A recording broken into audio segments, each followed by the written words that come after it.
കോഴിക്കോട് ഫറൂഖ് ചന്തയിൽ സ്കൂളിലെ പോളിംഗ് സ്റ്റേഷനിൽ ഇപ്പോൾ LDF UDF പ്രവർത്തകർ തമ്മിൽ സംഘർഷമുണ്ടായി. ബൂത്തിൽ വോട്ടില്ലാത്ത പ്രവർത്തകർ എത്തിയെന്ന് ആരോപിച്ചാണ് സംഘർഷം. VS രഞ്ജിത്ത് വിവരങ്ങൾ നൽകും. രഞ്ജിത്ത്, എന്താണ് ഇപ്പോൾ ചെറിയൊരു സംഘർഷം? ആ സംഘർഷം തുടരുകയാണോ?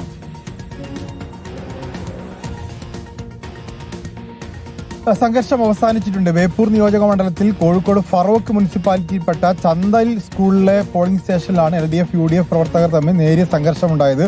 ബൂത്തിൽ വോട്ടില്ലാത്ത പ്രവർത്തകർ, അത് LDFന്റെയും UDFന്റെയും പ്രവർത്തകർ ബൂത്തിൽ കയറുന്നു എന്നുള്ളതാണ് പരസ്പര ആരോപണമാണ്. ആദ്യം LDF ആരോപിച്ചു, പിന്നീട് UDFും ആരോപിച്ചു. ബൂത്തിനകത്ത് വോട്ടില്ലാത്ത, അതായത് ആ ബൂത്തിൽ വോട്ടില്ലാത്ത പ്രവർത്തകർ അവിടെ വന്ന് കറയും കളിക്കുന്നു. കള്ളവോട്ട് ആരോപണം, കള്ളവോട്ടിന്റെ ശ്രമം ഒക്കെ ആരോപിക്കാവുന്നതാണ്. ഏതായാലും വാശിയേറിയ പോരാട്ടത്തിന്റെ ആ വീറും വാശിയും ഒക്കെ ഈ പോളിംഗ് ബൂത്തിനകത്തും കാണുന്നു എന്നുള്ളതാണ് ബേപ്പൂരിനെ സംബന്ധിച്ചിടത്തോളം. അതോടൊപ്പം തന്നെ രഞ്ജിത്ത്, അറിയാനുള്ളത് മലബാറിൽ പൊതുവെ പോളിംഗ് ശതമാനം അത് ഈ ഒരു മണിക്കൂറിൽ എങ്ങനെയാണ് നമുക്ക് വിലയിരുത്താനാവുക? ഇപ്പോൾ തെക്കൻ കേരളത്തിൽ നല്ല പോളിംഗ് രേഖപ്പെടുത്തുകയാണ്, കണ്ണൂരിൽ അല്പം മന്ദമായിട്ട് നീങ്ങുന്നു എന്നുള്ള വിവരമുണ്ട്. എങ്ങനെയാണ് പൊതുവെ മലബാറിലെ ചിത്രം?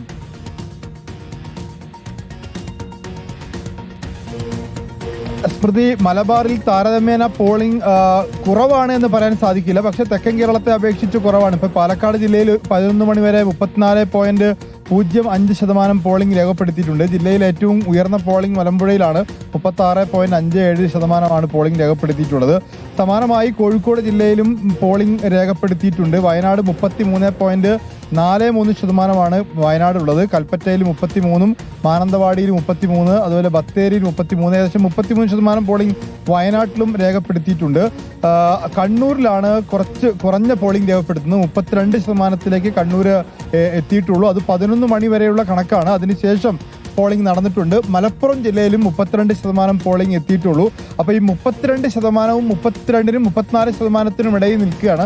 ഒരു 70-75% പോളിംഗ് മലബാറിൽ എല്ലാ ജില്ലകളിലും താരതമ്യേന കഴിഞ്ഞ 2021 തെരഞ്ഞെടുപ്പിലൊക്കെ പോയിട്ടുണ്ട്. സമാനമായ രീതിയിലേക്ക് ഇത്തവണയും ഉണ്ടാകും എന്നാണ് പ്രതീക്ഷിക്കുന്നത്. ശരി, VS രഞ്ജിത്താണ് വിവരങ്ങൾ നൽകിക്കൊണ്ടിരിക്കുന്നത്.